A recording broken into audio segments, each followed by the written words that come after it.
Сәлем. Темекің бар ма? Шекпеймін. Шегу керек еді.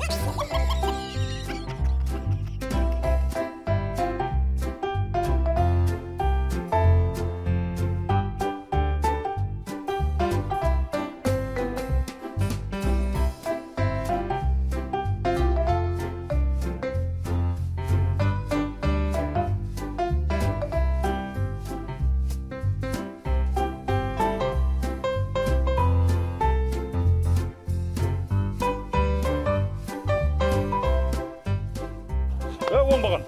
Не істеп тұрсың? Есепім. Азамат, сіз бұл қоғамдық орында тәртіп бұзып тұрсыз, білесіз ба? Кім айтты оны? Мен айтып тұрмын. Қашын айт? Жүр бөлімшеге. Қадыр. Жүр деймін. Сен мен кім екенін білесің ба? Білмеймін де, білгім де келмейді сен кім екенін. Жүр бөлімшеге. Қадыр. Жүр деймін. Ал, бауырым, қалай? Шуға дайынсың ба?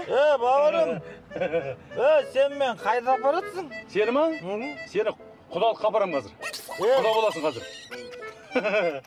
Бауырым, сен менің қандай әулеттен шыққанымды білесің ба?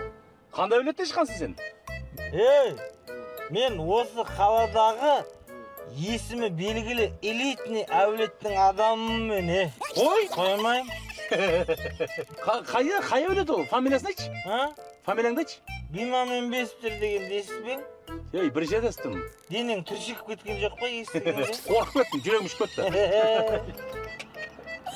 Бауырым, менің біле білсең ағам ше, ағам. Бір университеттің ректоры. Не дейді? Ал әпкем бір больницаның главврачы. Областной больницаның. Ал інім бар ғой, інім. Көкөніс қаладағы ең мықты көкөніс базарының хозяйыны. Міне көрдің ба? Сондай элитный семьядан шығып тұрып, өзің неге алқаш болып кеттің? Короче, былай ғой. Жаңа ректор братанға жүкті кезінде мамашка кітапқа жерік болған ғой, білімге жерік болғанда. Ал жаңағы главврач әпкеме жүкті болған кезінде витамин, уколдарға жерік болғанда. Ал братишкаға жүкті болған кезінде көкөніс сондай нәрселерге жерік болғанда.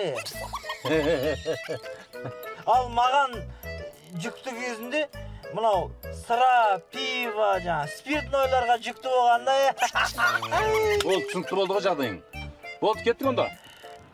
Братан, біздің мамашкеге қоя берші. Сенің мамашкеңді айтам да. Не болыпты біздің мамашке? Саған жүкті кезінде ненің етіне жерік болғанды ойлап отырмын да. Болды.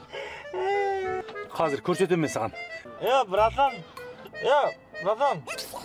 Мен бір жерге апарып демалдыршы. Апарам. Жаңадан обезьяник деген қонақ үй ашылған. Соған барып жат демаласың. 5 жұлдызды ма? 5 жұлдызың не? 10 жұлдыз. Демалдырам мен сені. Өзіңді жерік қылам, білдің ба? Көрсетем мен саған қазір.